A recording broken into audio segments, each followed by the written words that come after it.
Hey everyone, welcome to another episode of the Takeaway Club, where I talk to interesting people across different walks of life to get to know their stories and, more importantly, how they got to where they are.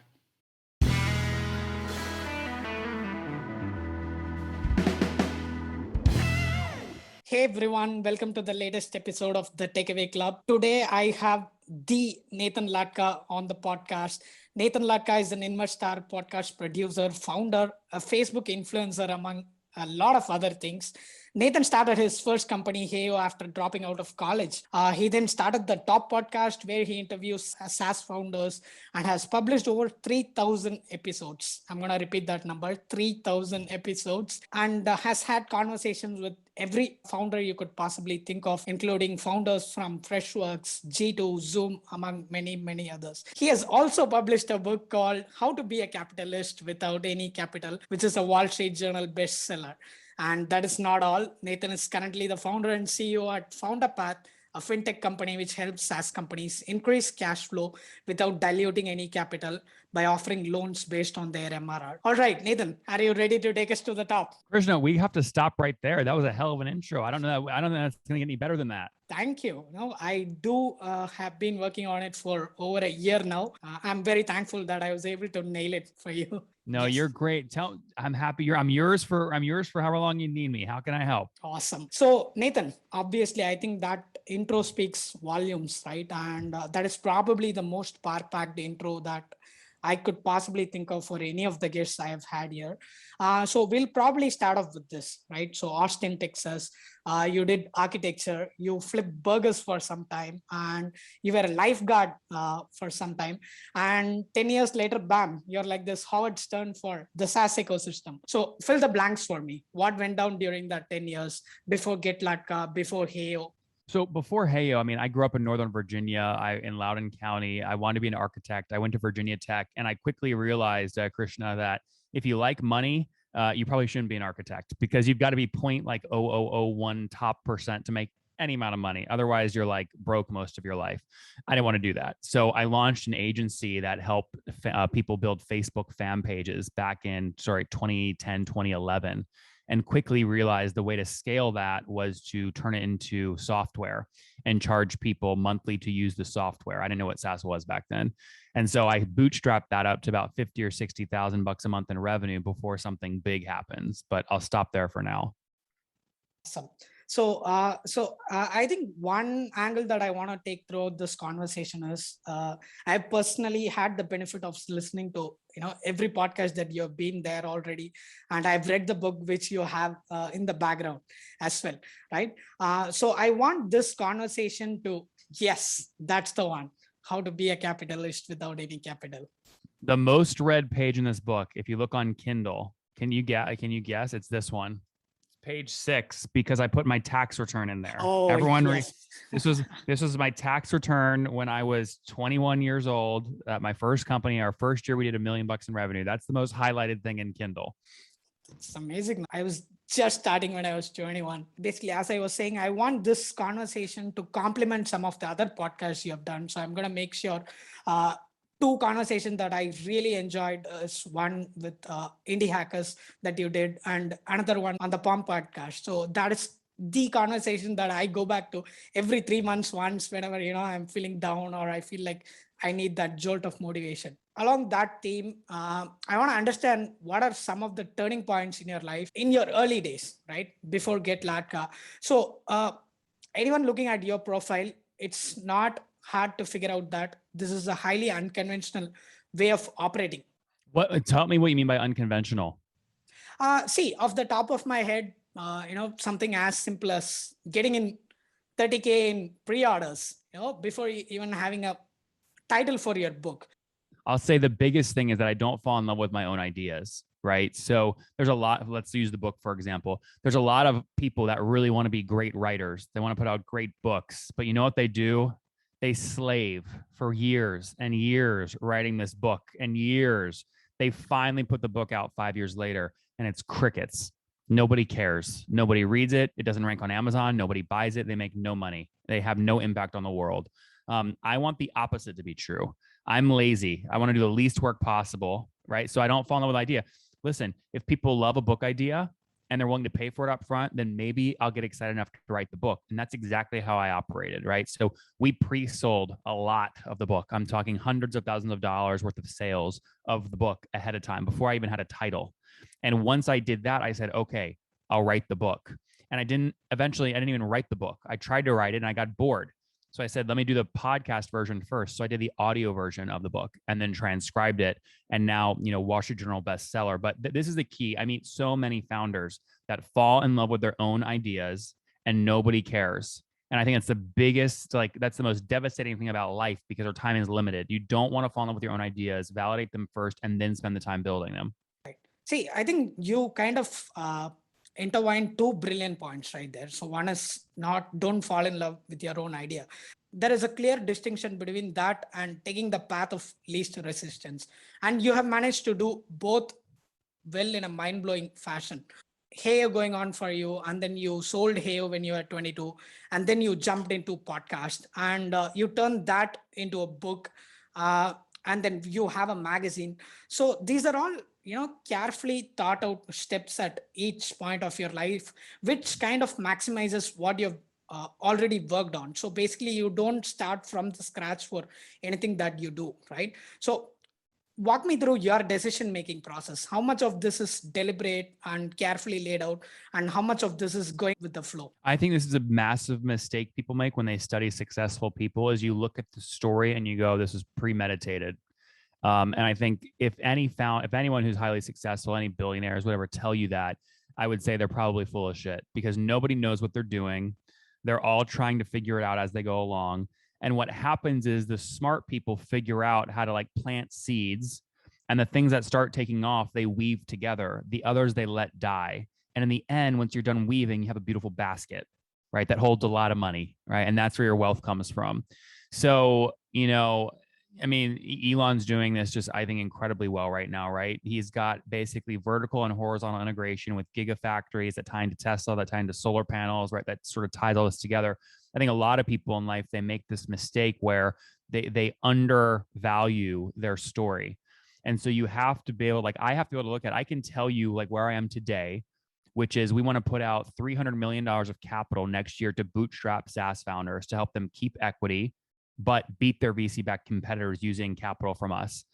I can go back to when I was 19 and I launched my first SaaS product and tell you every year how it led up to exactly where I am today and why I am uniquely qualified with an unfair advantage to be doing what I'm doing today because of that.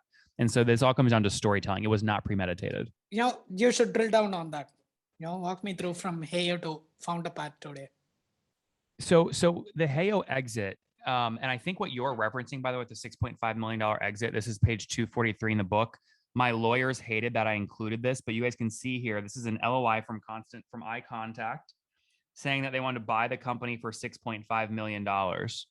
And if you look at the header in this book, this was on October 20th, 2011. Now, Krishna, I had bootstrapped the business of $50,000 a month in revenue, and then some VCs reached out and I raised $2 million at 8.5 pre-money valuation, 10.5 post-money. So you tell me, if you raise at a 10.5 valuation and then get an offer for 6.5 million, can you take the offer? No, that is not the best case scenario you are looking at.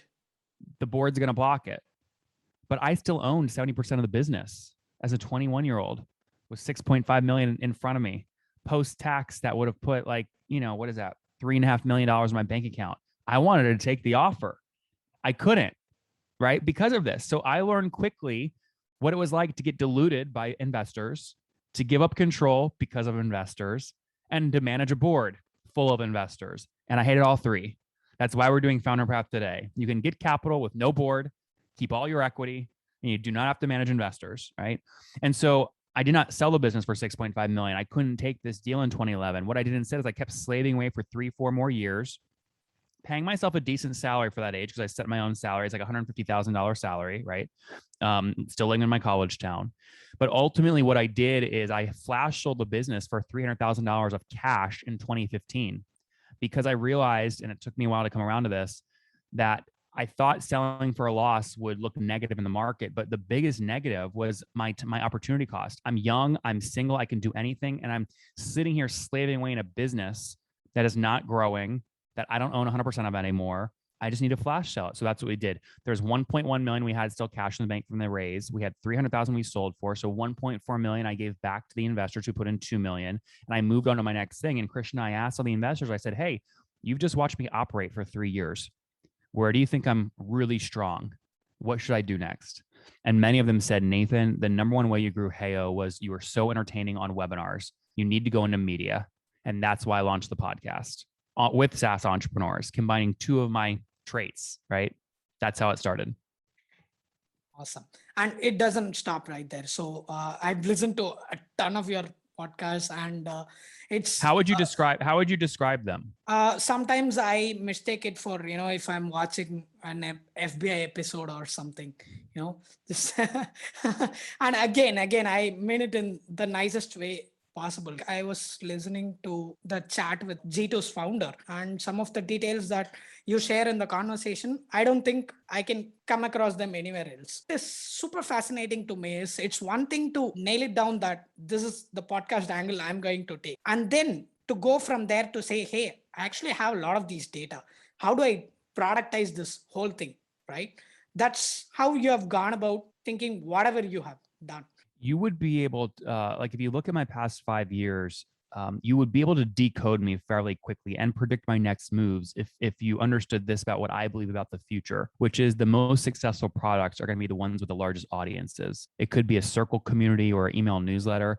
It could be a podcast you run. It could be whatever community or attention you have on you. Those founders are going to build the biggest and best products. And so I'm a big believer in investing in distribution before you even know what product you're building. Pick a niche, pick a sector, build distribution, then figure out the product later. So I know I'm always going to be serving founders. I know I'm always going to be serving SaaS founders. I'm probably always going to be serving bootstrapped SaaS founders, of which today there's only about 7,200 in the world with more than $1 million in revenue. And there's about 30,000 with less than $1 million in revenue, but more than $1. So my total market that I want to help is about 45,000 bootstrap SaaS founders with more than $1 of revenue. And so back from 5 years ago, I'm just building more things to try and get more of their brain time. Because if they're thinking about me, they're going to buy from me in the future. So the podcast is first. If you listen to every episode, I have 20 minutes of your day already. We're building a relationship, 20 minutes every day. The next thing is, you know what? Podcasts sometimes don't work on planes because there's no Wi-Fi. What do people do on planes? They read books. I need a book. I need airport distribution. So we launched the book. Right? The book does well. And I'm like, wow, you know what? A lot of bootstrap founders, they're flying a ton. They're business people. I want more exposure in airports. What else can I sell right next to my book? Well, I could sell a magazine, right? Well, how can I create a compelling magazine that doesn't exist already? Well, Forbes doesn't have my podcast data, nor does Entrepreneur, and nor does Fortune. So let me build a magazine around my unique podcast data. And so all these moves I'm making are to basically get more of the attention of bootstrap SaaS founders, which I'll build products for the next many decades, the current one being Founderpath. That's how I think about strategy. Awesome. So you set this one big audacious goal, which is, help bootstrap founders in any way you can. And you go about building specific knowledge in what you do, and you turn that into a business, and then you build a moat around that business. And you have to love the game too, right? So the reason I love this idea of supporting bootstrap founders is they don't get the Wall Street Journal headline. They don't get the TechCrunch headline, but I know the founders that get those headlines and I interview them. And a lot of them are unhappy, broke, divorced, right? Shitty lives, but they get the headlines and you think they're like amazing. Like they sleep none. I mean, bootstrap founders are way healthier. Many times they're way richer. They have bigger, beautiful families that travel more frequently. They have more freedom. And so I love this idea of making bootstrap founders richer than their VC-backed competitors, richer based on money, richer based off time, richer based on whatever. That's why I sort of think of myself almost like a talent agency for bootstrap founders. My goal is to promote bootstrap founders through my magazine, the podcast, the book, etc. Are you friends with Andrew Gazdecki, MicroAcquire? So Andrew likes to sort of say he loves supporting bootstrap founders, but then, he gets very mad when TechCrunch doesn't feature him when he raised $3 million for MicroAcquire. And then he gets into this Twitter war.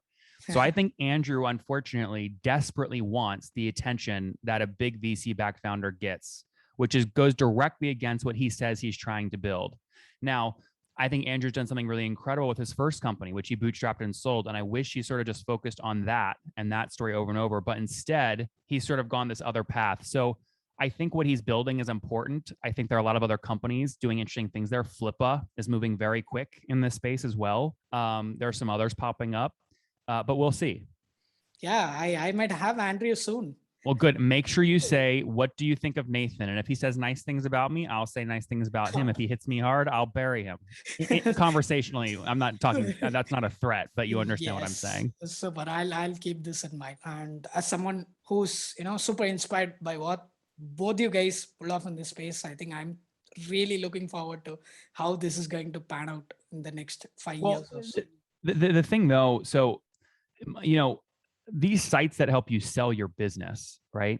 When you talk to most bootstrap founders, they might be doing like $1 million in revenue, like their valuation is probably 5, 6, 10 million. They don't actually want to sell the whole business, because when you ask them, what would you do with the money when you sold?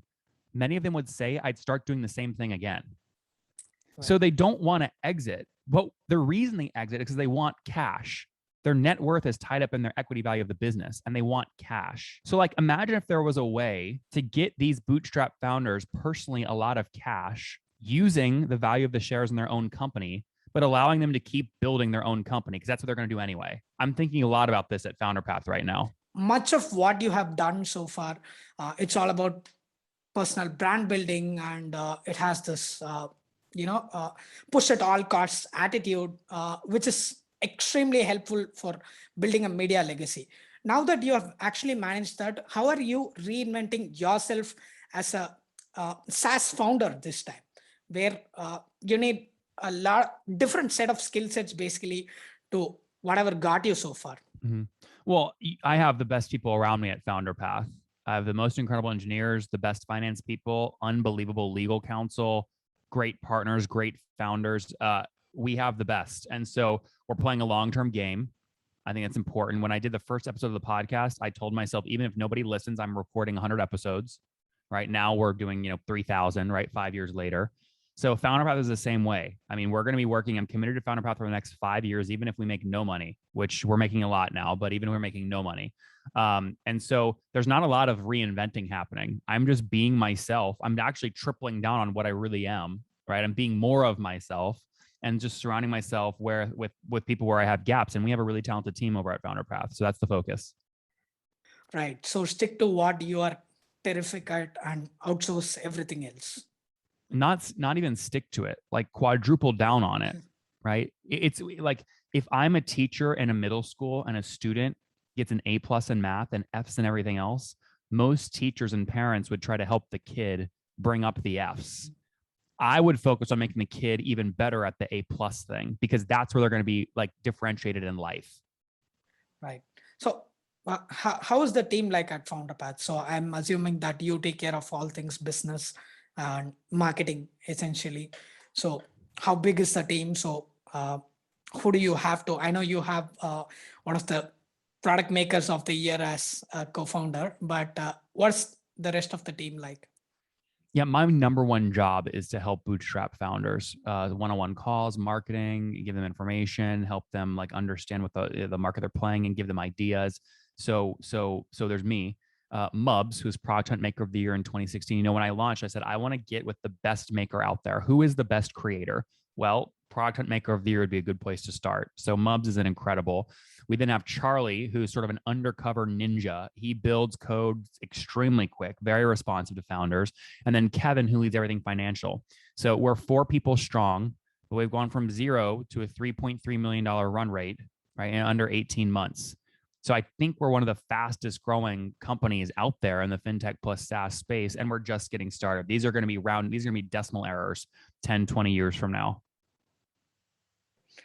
That's amazing. So I think I'm going to keep an eye out for Founderpath for a long time to come from the looks of it.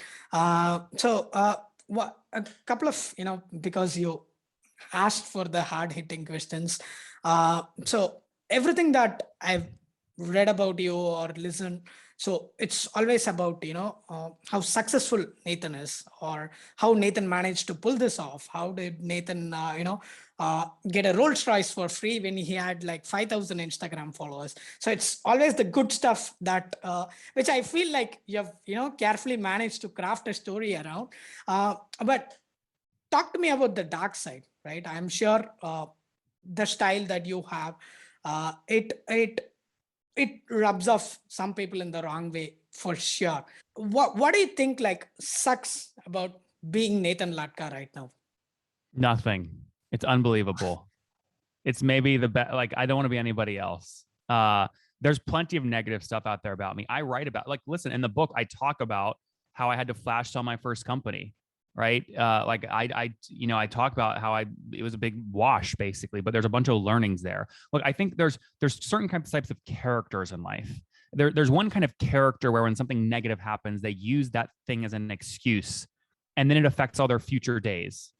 Right? Like what I do is if something negative happens, right? Like I sold my business at a massive loss. I made no money on the deal, despite spending 6 years, the best years of my life, building this thing. That sucks. Instead of like blaming and just being down and blaming like all my future negative days on like this thing that happened to me, you just start telling yourself positive things about like, okay, this is good. It's happened. I'm still young. I'm not stuck in a thing I don't enjoy anymore. I have great investors that want to invest in my next thing, right? I learned how to build a SaaS company. I hired 40 people. I fired 20 people. I learned how to let somebody go, which is a valuable trait to learn early in life. And I learned so much. So I just choose to focus on the positive stuff every time something happens, including when major news outlets come and hit me hard because my name is getting so much search traffic. They want some of the search juice for their ad business. And I've had major news outlets hit me very hard. I think they're frankly pretty poorly written articles. Many of those media brands are losing revenue like you wouldn't believe. Many of them, I think, will be bankrupt in 5 years, while Nathan Latka's brand, Get Latka, and the magazine are taking off. So I'm not worried about this. I need smarter enemies, frankly. People don't like, media businesses especially don't like people that make a lot of money because, frankly, most writers are broke, right? So they like hitting people that make money. So that's fine. I expect you'll see many more articles like that coming out as I continue to have success with my team. They won't surprise me. I'm ready. How do you not let that affect you? Is it just thick skin, or there's more to it? You just have to realize, like, in the moment, for some people, like when the first time I ever got a letter from a lawyer when I was like 21 from someone else threatening to sue Heyo, you think it's the end of the world. Like, you are worrying. If you track your vital signs, your resting heart rate increases like way up. Like, it's traumatizing. But what you realize is if you just go to sleep and you just wake up the next morning, before you know it, it's not even a big deal. So now when like traumatizing things like this happen, it's very easy for me to just realize, you know what, tomorrow this is not going to matter. People are going to be on to the next headline. It's not going to matter. So just stay focused. I just don't let it affect me. You know what you should do after this call? What? Get zenlatka.com. Zen Latka. Zen Latka, where you just, give life. Yeah. That's why we're doing the podcast. They got to come listen to the podcast to learn how to do this. But yeah, you can't. Look, I also come from a family where my father is always worrying. It's such a negative thing. So like, I ruthlessly cut negative people out of my life. I want high energy people all the time, and I think it's really important. I don't know, man. Maybe it's just the age speaking, but you just make a lot of it sound easy. So How old are you? 23. Okay, listen. I will sue. I'm have my legal send you a lawsuit tonight, so you know how it feels. That way, the next time it happens, you won't care that much. Awesome. Yeah, I think you should do that. No Perfect. monetary Done. exchange, nothing. Just send a note. I'm just write an article how I got sued by the great Latka. Krishna, if you publish this episode, I will sue you so far you won't even know what to do with yourself. You will be buried. There you go. Awesome. Take that little audio snippet, make it make it the teaser for this, and go, oh my gosh, my interview with Nathan went off the rails. Yeah, once we go off the record, I have a few stuff I want to show you, which I have a strong feeling that you'll love. Right? Okay, great. But before we get there, let's do this. So let's take each one of your projects right from Heyo, and I want you to give me what is one out of the box thing, or one call it a hack or aha moment or whatever, right? Whether it's like flipping the whole concept of sponsorship, instead of looking at downloads, looking at CAC, or this whole uh, pre-booking bookshelves at airports when there is COVID, and it costs much lesser. So let's do this one by one for every one of your projects, and give me that one killer idea where you felt like you had outdone yourself at that point. Let's start off with Heyo. So yeah, I'll give you 3 growth sort of hacks in the next 6 minutes. One at Heyo, one with my magazine, actually I'll do 4, one with the magazine, one with the book, and one with the podcast. Okay. So let's start with Heyo. Biggest growth hack we used at Heyo that drove the most revenue is we would go onto YouTube and we would search the word webinar plus the name of one of our competitors. So webinar plus short stack, which is one of our competitors. What we then saw were all the affiliates that did webinars for short stack promoting our competitor. I then reached out to all of them and offered to pay them a higher affiliate fee than what short stack paid them if they replaced those YouTube videos with videos about Heyo. They did. We got new customers. That's a hack you can still use today. Go into YouTube, type in the word webinar plus your competitors, go steal their affiliates. Number 2, with the podcast, how do you get 1 million downloads in the first month? Well, you arbitrage supply demand. So I interviewed 60 people and then I emailed all of them and said, hey, on release day, I'm only releasing 10 of these. The first 10 of you that agree to email your lists, your episode. As a result, starting from nothing, I was a nobody.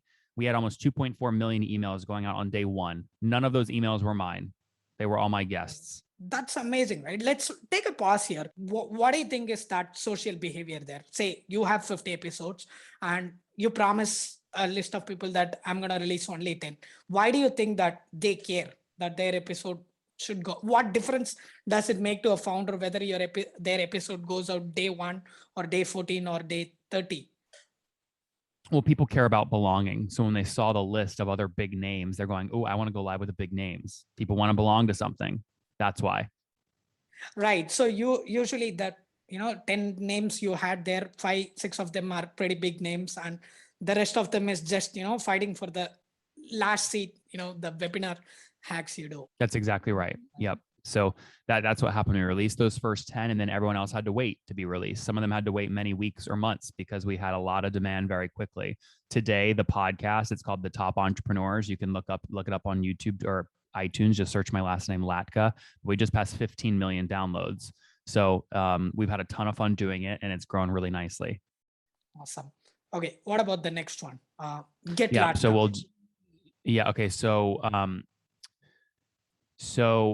Well, let's do, so we did Heyo. We did the podcast. Let's go in order. So let's do the book first, right? So what I did with the book was the same thing I did with the podcast. I basically told everyone I'm writing this book. I said, it's going to be a bestseller. I said, I'm only writing about 5 or 10 CEOs. And I emailed all the founders I'd already interviewed on my podcast and said, do you want a 1-page book sponsorship feature about you in a best-selling business book that'll be in every airport, right? And they came back and some said yes. And if they said yes, I said, here's the cost. And so I pre-sold and actually collected invoices ranging from as little as $1,000 up to ones as high as $10,000 for this book concept before I even wrote the headline. And so that's how I had $200,000 in book sales before we even went live. And that's what I used to go get the biggest agent in the world to represent me, which was Jim Levine, who represents the founder of, Satya Nadella at Microsoft, Tim Cook at Apple. He did all their books. And you go to his page and it's like all their books. And then this guy, Nathan Latka, how the hell did that happen? It's called Hustle and Hacking. That's how. So he represented me. And because he represented me, I was able to get a massive advance from a major publisher with Random House and Portfolio. And so that is who ended up publishing the book. Right. Magazine. I know you have at least 2 good stories there.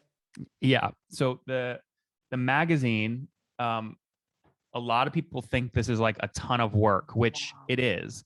But most of the data in here, like if you look at it, it's basically just printed off data from the interview, right? So revenue, growth, churn, like on the back cover, you see equity splits, you see revenue growth curves. Like this is all stuff where many people don't have time to read or listen to the whole podcast episode. So what you can do is just get the magazine and scan the data quickly. And so the world's top founders use this. We list companies for sale like DocHub in it. So buyers look at this, investors read it. And so one of the hacks I love about this is I really wanted sponsors or advertisers in the magazine. So what I did is I just put a one pager in it for Slack and a couple other big brands, right? And it looks like they paid for ad placement, but I don't know people at Slack. I just put a free ad for them in my magazine so that people are like, wow, he has sponsors. And then people started asking, how can I sponsor? And I said, well, we have very limited supply of sponsor spots in the magazine. They're this much per spot. Do you want to lock it down for August? And then people started locking it down. So you sort of fake supply demand to make that work. Nathan, that one point makes me really happy because I've always contemplated doing that with the podcast as well. Hey, the Takeaway Club, this episode is brought to you by Outreach. Next one by Sales Hacker. But I don't have the skin to actually go through with it. Why not? I care about people liking me, Nathan. That's why. Well, then use in the sponsor read, use talk about a tool that you already love. I love and use Figma. If I was launching a podcast today, I'd make sure whatever sponsor I was reading is also a tool that I genuinely love. And I'd say something like, we have so many people wanting to sponsor the show, but I look at them and I go, who do I love the most? Figma is my number one. I go to them for everything design. My engineers love it because they can do a quick SVG export to build the designer's code instantly. And Figma's given us a great deal. Check it out by going to nathanlatka.com/Figma today. Again, that's nathanlatka.com/Figma. If you're interested in sponsoring the show, email me at nathan@getlatka.com. But Figma has no clue. Figma has no clue. Amazing. So, but how do you think any of this is actually possible to translate to what you do with Founderpath? Well, Founderpath is a bit different, right? So Founderpath isn't a media business, right? Founderpath is not, Founderpath, all these things I've talked to you about is about distribution and eyeballs, right? When I land a big sponsor, I can spend money on Facebook ads to get more eyeballs. It's a big media business. But now we have the largest list in SaaS, right? So we've got almost 100,000 people subscribed to our email, to our list. We send out an email every Monday morning. We have by far the highest open rates, and I can drive thousands of clicks to any SaaS founder I want every Monday. We use that to now drive traffic into Founderpath. And so all this traffic, all these eyeballs, that's why Founderpath is growing so quick, is we get customers at Founderpath for free because of the media business. Yes. So build the distribution first and then your product. Right? So if people are going to do that, and I think it's essential, right? It's no longer... you have to. Distribution, if you distribution's more important. Yes. What advice would you give for someone approaching this in 21? For getting distribution? Yeah, basically, people have a product and they don't really know how to get started with distribution, or how do they actually make it complement each other. So I wouldn't start with a product at all. I would pick a personality. I would pick a person that you want to work with the rest of your life and build things that get their attention. That's what I would start with, and then get the product later. Just tying back to Founderpath. So did you know back in, say, 2017 or 18, when the podcast was already big, that you are actually going to build something in fintech? Well, no, I didn't think about it like that. What I thought about is I love working with SaaS founders, and I really love working with bootstrap SaaS founders. And Founderpath happens to be a fintech, right, which helps bootstrap SaaS founders. I didn't go, oh, I want to build a fintech in 2021. Right. It was just a natural extension to whatever you were already doing. Correct. And if bootstrap founders don't want to use Founderpath, then we'll totally change out the products at Founderpath into something else that they want. But Founderpath is going to be basically the operating system for bootstrap SaaS founders. Whatever they need, we're going to help them with. We think that we're going to put billions of dollars in the pockets of bootstrap SaaS founders over the next 10, 20, 30 years. We've already given money to 80 founders 155 times with a total of 16 million out. We're doing, 4 to 10 million new every month right now. So it's growing quick. The last question before I like to jump into something called random deck. What are some of the things that Nathan Latka didn't get right? And I have 3 things that you cannot say here, right? So Trump getting reelected was one that you said, which didn't happen. Not selling Heyo earlier. The timing is something that you didn't get right there. And the indie hackers headline, why founders are taking money from Founderpath, when you should have actually told why founders are going crazy over this new fintech product, and mention Founderpath at the last line. Those 3 are rolled out. Give me 3 different mistakes that you wish you didn't make. At Heyo, when we raised the 2 million in venture capital, I immediately went out and thought the thing to communicate success is a big team, but all a big team means is more expenses, right? So I went out and hired 40 people. And then over the year and a half after that, I had to fire 20. So optimize for revenue per employee, not team size. That was a big mistake that I made sort of early on. Another, going back even earlier to when I was 18, you don't want co-founders. If you can help it, you don't want co-founders because it slows down decision-making. Ideally, I mean, look, the reason people bring on co-founders, like let's say you're a business person, you bring on an engineering co-founder because you can't afford to pay an engineer. Like think about creative ways to motivate the engineer that maybe don't have to do with equity or money. You just have to get creative here. And so the mistake I made at Heyo was, I had $70,000 in pre-sales. I went to my entrepreneurship club at Virginia Tech and said, here's my PayPal account with sales. I proved I can sell. I don't have the tech. Raise your hand if you want 40%. I'll give you 40%. Josh and Brian raised their hands at the same time. I gave them each 20%. And 5 minutes later, they were my co-founders. I didn't know them for 30 seconds. This was a major mistake, obviously.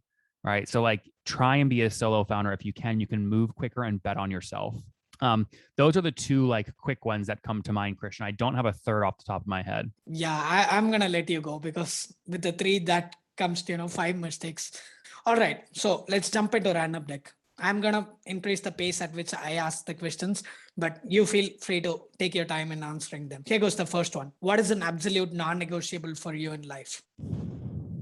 A non-negotiable, like something I would never do. Or is that what that means? Or something that, you'd never like do without. So something like, integrity is non-negotiable for me. Well, but that's like obvious stuff. I'm trying to find something that's something I believe that matches your question that most others would disagree with. Everyone wants to non-negotiable is integrity. I mean, look, I think I would say ownership, right? Back to my question just about co-founders a second ago. Non-negotiable for me is like, I want to die on my sword and I want to like celebrate on my sword. So I will always, it's like non-negotiable. I was always trying to minimize dilution. Ownership is all that matters. What is your favorite word in English? No. Oh, I really expected an S there. Yeah, the answer is no. That's actually shocking, right? You are the antidote to no. Latka is always about getting the yes. I know, but what I mean by that is like every Sunday I sit down and look at my calendar and I delete stuff. Like most people, 99% of the world, they schedule a thing. And even if they realize that thing is now not viable, they still do it. It's so silly. So no, I tell people no all the time and I delete stuff all the time from my calendar. If you look at a billionaire's calendar, it's usually blank. Right, because they can react real time to things happening. So like I want as close to a blank calendar as possible every week. Right. So what is one thing that you want to be known for when you turn 80? I want people wondering about what I'm going to do when I'm 81. Okay. Let me then flip this for you. What do you want your tombstone to say? Well, I think actually because of how health tech is advancing so quickly, I don't think I'm ever going to die. So I don't know that will be a relevant question. But what would I want my tombstone to say? Probably something related to competition. I'm very competitive. I hope it would say something like the guy I could never beat, but I loved playing against. Nathan Latka is the guy, like at my funeral, I want people saying, gosh, this Nathan guy, like I could never beat the guy, but I loved playing with him. Awesome. Yeah, I have follow-up there. So who are you competing with right now? I don't think it's strategically advantage for me to say that. I prefer to beat them and then tell them that they were my target all along. Ryan Holiday. Yeah. That's a good example. But when people think competing, people think beat. And Ryan, I really respect, which is why I set him up as the thing that I wanted to beat. I mean, that's why I did the book. And by the way, I didn't beat him, right? Like he sells millions of copies of his book. I'm like, let me see if I can write a book younger than him when I was younger than him and sell more copies. And I didn't, but guess what? It still sold 30,000 copies, top 1% ever of all business books sold, and the #1 bestseller for a 21-year-old ever in the business category. So Wall Street Journal bestseller, still very successful there. But yeah, Ryan is an example back when I published a book of someone I was competing with. I would say right now I'm trying to maybe competing with Forbes, right? Like, can I out distribute my magazine relative to Forbes? Wow. There we have headline number 2 for the podcast. How much crypto do you hold right now? About 20% of my total net worth based off today's prices is in crypto. Wow. That sounds like a big bet. I'd say it's the appropriate bet. I think it's the future. I mean, I went on Fox when I launched my book and I told Stu Varney on Varney and Co. live on cable, millions of people watching. And this was in January this year. This is January 2021. I said, listen, Stu, $1 today is going to be worth 75 cents at the end of the year. And Krishna, if you're following the news in the States today, inflation is at all-time highs. Right. So like I was right. Now, Stu was shocked when I said that. He's like, Nathan, if the dollar loses that much value purchasing power wise because of inflation, we're going to be in a lot of trouble. By the way, I think we're going to be in a lot of trouble. But how are we going to respond? The Fed's going to print more money. The more money that gets printed, the more Bitcoin's going to go up. Right. And I think money is going to keep being printed. So the hedge is crypto. Okay. So this is a two-part question. Who's in your personal board of directors? People who you count on for advice? Oh man, this is going to be a terrible answer. I hate single points of failure. So I never want to be like reliant on one or two people like that sort of in my world. Here's what I will say. I'm a big sort of committee driven guy. So if I ever am struggling personally with a decision, what I will do is try and find the two smartest people I know thinking about that subject and then provoke them to debate it publicly. And then I just take all the good stuff from that debate and apply it to my life. So like an example of that might be, actually I have a friend who's really big into BSV, which is sort of the opposite of BTC, Bitcoin versus BSV. So I would get my Bitcoin aficionados to debate this BSV guy, and then I'll make a personal investment based off who I think, like who I rationale in that debate with better. That's how I think about like personal board of directors. Let's say, you have an offer that you didn't expect for Founderpath. Who's the first person you call? Oh, probably Pat Matthews at Active Capital. Got it. Yeah. So the opposite of that, who's in your Mount Rushmore? People that you haven't really interacted with, but whose sayings or advice, whatever they said on the internet, it has had a big impact in how you have gone about doing things. I mean, like JP Morgan, right? I'm reading the history of sort of JP Morgan Chase, the bank. I mean, a lot of how they got the bank off the ground back, a long time ago is how I'm thinking about building Founderpath over the long term, right? Should we be the bank for bootstrap founders? There are other people like just Benjamin Franklin, the amount of experimentation he did, and then how he doubled down on things that worked, I think is really just a valuable lesson. There are others, like Milken. I mean, I know he went to jail, but I love how Mike Milken used junk bonds to fund the growth of many industries back in the day. Now, I like that, but he also did illegal things. But I would also argue a lot of people pushing the limit, they do illegal things. But it all depends on if we like the illegal things they're doing, public perception wise, if they get off with it or not. For example, no one went to jail at Uber for breaking laws, but we all love Uber because we all love Uber, right? Like Elizabeth Holmes at Theranos is going to jail probably because she said she could do something with a prick of blood that jeopardized people's lives. Public perception is we don't like that, right? But like Elon Musk says, like we're going to be on Mars in 2025. Well, is he going to go to jail if we're not on Mars by 2025? No, because the long-term vision of going to Mars is something we all want. Right. So that's sort of how I think about that. Yeah, I think that's a super interesting observation. Right? You can sort of push the truth a bit if the truth is pushing in a direction that the public wants. Right. It's a matter of convenience. Correct. Like they'll forgive you. Like people want Elon Musk to be successful because he like throws his middle finger up to like the Treasury Secretary. Yeah. And talks about like, is your pee-pee small on Twitter? People love that shit. They go, oh my God, I love a publicly traded. See, like you laugh at it. Everyone listening around is laughing. We want Musk to succeed because he's like this rich guy who like doesn't care about conventional rich things. What is the message that you would have in a billboard if it's going to be in every town in the world? It cannot be an advertisement or anything that you do. Oh, it would just say, who is Nathan Latka ? But you don't get the link. Where will they go? Well, all that matters is they'll start wondering who's Nathan Latka. Then they'll Google me. Then my search traffic goes up. Then they'll like explore my podcast. They'll do what you did in preparation for this show. But it would just be, who the hell is Nathan Latka? Who's the smartest or most interesting connection in your network you'd like to nominate for the show here? Johnny at Hopin. I mean, he came on my show when he was pre-revenue. This was only 18 months ago. Now he's doing 100 million in revenue, 7.5 billion valuation, 500 million raised. And when you study how he's done it, he's effectively bought revenue and he's arbitraged. So VC markets are valuing Hopin at like 100x revenue. He can buy other companies at a 20x multiple. So he has 80x of arbitrage every acquisition he does. Genius. Awesome. So I'm going to reach out to him telling Nathan Latka wanted you on the show. Perfect. Right.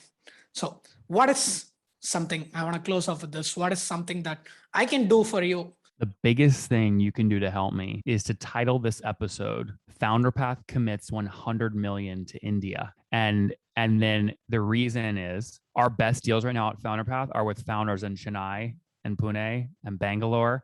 And our number one country that's being onboarded right now, like founders signing up, are India-based SaaS founders. And so we really want to deploy like about 100 million to 200 million in India in 2022 and 2023. That's amazing. I didn't know Founderpath was this big in India. It's our fastest growing geography, way faster than the United States. All right, Nathan, I think it probably sounds, a little bit dramatic, but this is like, one of those fanboy moments for me. Having followed your work for 3 years now, I had no idea. I think in the invitation I sent out, if you look at it, there is at least like 20 WhatsApp screenshots that I've had with founders and people where I, randomly like 2 a.m., 4 a.m., where I share something. Hey, look what Nathan Latka did. This is what he said when he went on this podcast or something. And it's amazing that I got to do this. I think you did a great job. I've been interviewed a lot of times by some of the world's top interviewers, and no one has done. I mean, you've clearly done a lot of research. You asked really good questions. I very much enjoyed it, Krishna. Thank you for having me on.